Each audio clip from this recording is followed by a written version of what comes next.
last night at the end of the day, I brought the repaired part in, and what I did, I put it up right under the heating vent here, thinking it would dry this paint up so I could work on it today. Now, the reason I wanted to work on it today is I've been checking the weather, of course, every day, and the problem is going to be very soon. We're expecting snow, and when that happens, that usually puts an end to our painting for a couple of days. So once I could get, my goal was if I can get all the clear on this today, and that's what I'm going to try to do, is I'm going to use the airbrush and try to just airbrush on 3 or 4 coats of clear on repair spots. Then if that's drying, a couple days later I can buff it all out and try to blend it in. So that would be the goal for today. Now usually when I look at something that's been done with the airbrush, what's nice about it is there's very little overspray.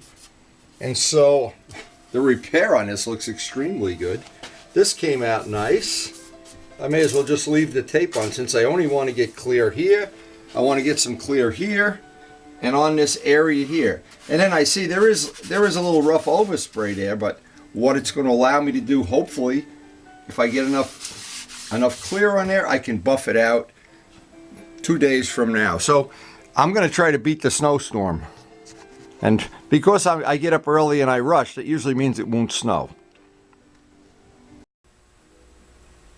Now, just to repeat, this is the clear that we've been using. It's not only, I think, the best clear that I've used so far. One of the nice things about this, by using a fast hardener in cold weather, I can get the part out into the garage, let it sit out there, which is what I did last night, and then just before dark, bring it in. By that point in time, it's pretty well hardened up. Now, when I'm using the airbrush, this is another trick. I've mixed up 4:1 is the ratio, keeping the hardener in the refrigerator. So I just want to let this sit for a minute, come up to room temperature, because of course it's a little colder than it is. I don't need to make it any colder than it is. Not in this weather anyway. But this is if you're going to buy a gallon of clear, this is certainly the one I would suggest trying. So the trick in this case is I leave this part here in the cellar where it's about 65 degrees to the last possible minute. Then immediately take it outside so the part itself is relatively warm. I don't leave the part sitting out there for a half an hour. All it's going to do is make the dry time a lot longer. But you can see it's sure looking like it's going to snow any minute here. But I don't think there's a lot of wind blowing, so we should be able to get 3 coats of clear about 20 minutes apart.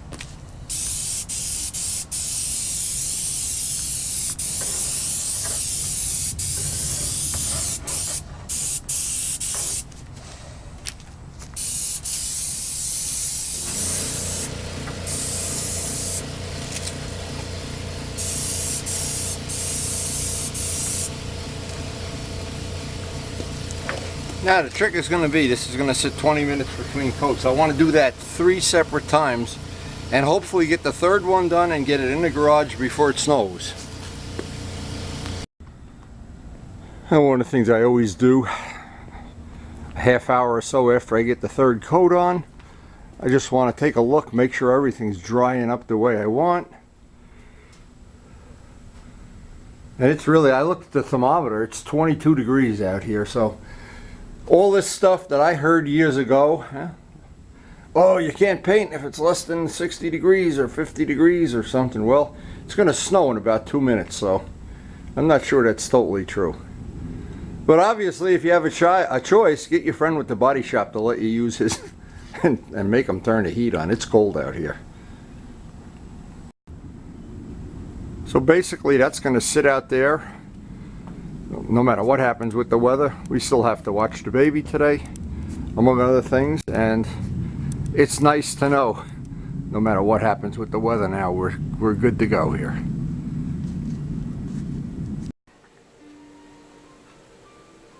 Now, I just thought I'd mention one other thing before we run off to get the baby. I had done this with John Pothier and Art Conklin. I had taken this is just a regular television, and I didn't do it. John and Art figured out how to do this with an HDMI cable.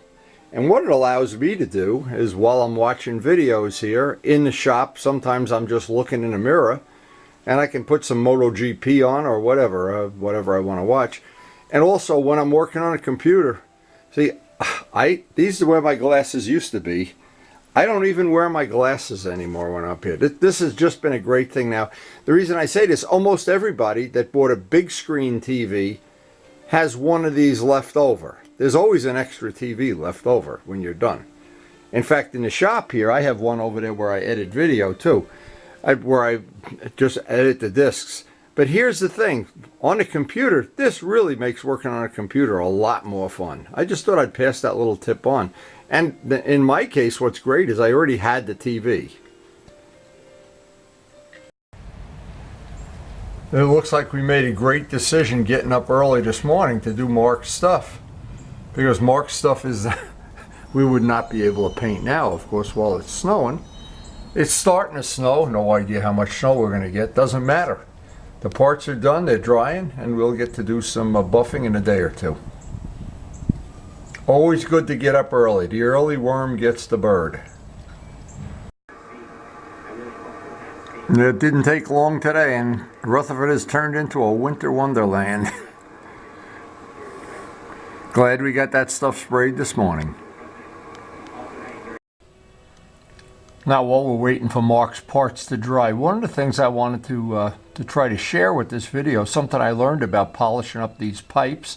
Since we ride this bike on snowy roads all the time, every once in a while, probably over the course of the winter, at least once or twice, I want to go over them and get off all the oxidation and that's caused by the salt.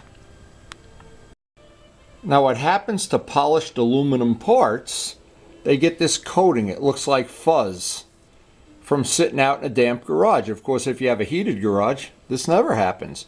But in my case, if I don't do this at least once until springtime comes, and then I do it in springtime, it's an all-consuming job. Because what these are is little pits of oxidation. If you look at it under a magnifying glass, you'll see they're making little moon craters in the aluminum. So by polishing these down, and at the very end of the polishing, I'll put a coat of wax on it.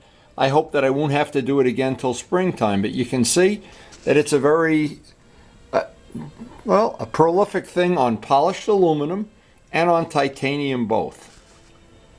And what it is, it's just little pits of oxidation where there's a little, I guess, a blister of the water that stays on this. It makes a little blister in the part, but it's relatively easy to take off, and I want to show how I take it off. Relatively painless to do this. Now, what I've done over the years is try a lot of different metal polishes. Some of them are in the $30 range. This is in the $7 to $8 range. Seems to work just as good. A buffing pad that you can get, and this one I got from a Real Body Shop supply. But any number of buffing pads that you can use, the hard ones, the soft ones, and then the final finish ones, the fur ones. All of these are any that will get into the nooks and crannies that you need to get into. And then the soft pads for doing paint. But I'm not interested in the paint right now. I need to use, and I'll probably start with this one, on the titanium parts on the Kawasaki.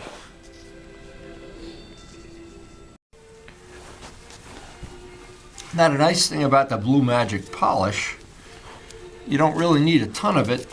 See what happens if you put a ton of it on a wheel or on the pad, it just sprays all over the place and you wind up having to clean it. But just a minimum in this cold weather, it seems to work just as good as when it's warm. Doesn't seem temperature sensitive, but the titanium, if you don't do this until springtime, it'll have pits in it and it'll be a problem. So what I try to do is do this at least once or twice between now and the spring. It's really cold out here now. It's snowing, it's cold. Mark's parts are drying. And I wanted to show this really, really quick. Only take about a minute.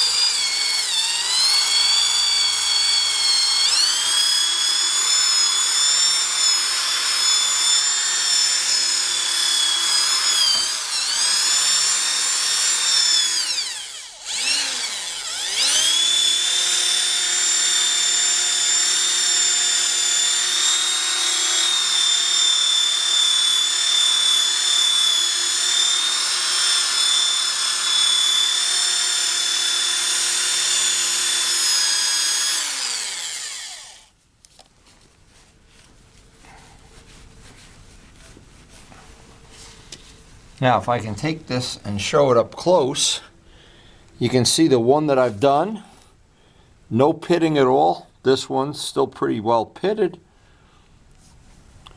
And I have a bunch of those things that get in corners and edges and angles. But in the very end, what I'm going to do is the final little bit I got to get in there by hand with a paint stick and a rag.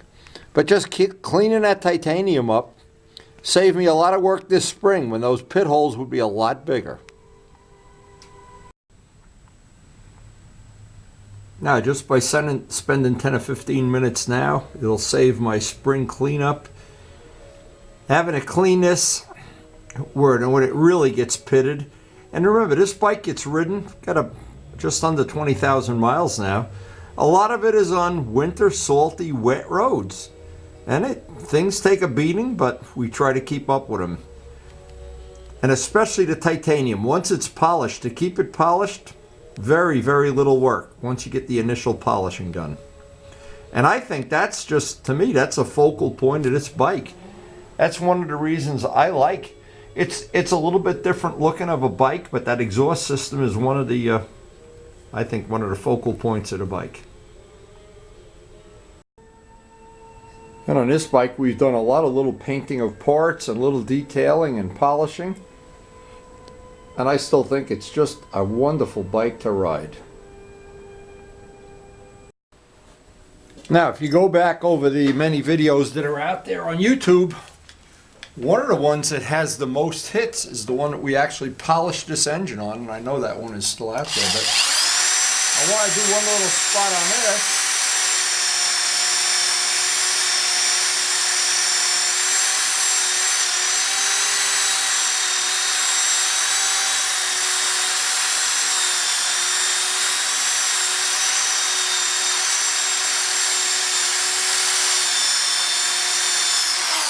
Now, here's the point I wanted to make is once you do have the polishing done and it's the aluminum is polished and level, well, to not repolish it, I guess touch it up is a better word, but to get it to where it's back to bright and shiny to where you would normally want to have it if you were going to go to a bike meet or something. Or whatever, eat your lunch off the valve cover, I don't know. But let me do this, because I wanted to show this, and here's what I like to do always. I always like to do these things without a camera cut, if possible. And you can see the one we've done, the one we haven't done. And it's pretty obvious. Now we're going to do the cases. They go relatively quickly. When I finish this bike, one of the ones I always want to do, I want to touch up on the R1, the titanium pipes in the front. I want to take care of that. There's a lot of aluminum down on a lot of aluminum parts on the 750. And of course, one of the big ones, the RD, getting all the aluminum on that shiny. But if we can get it all like this by the end of the day, I'll be real happy.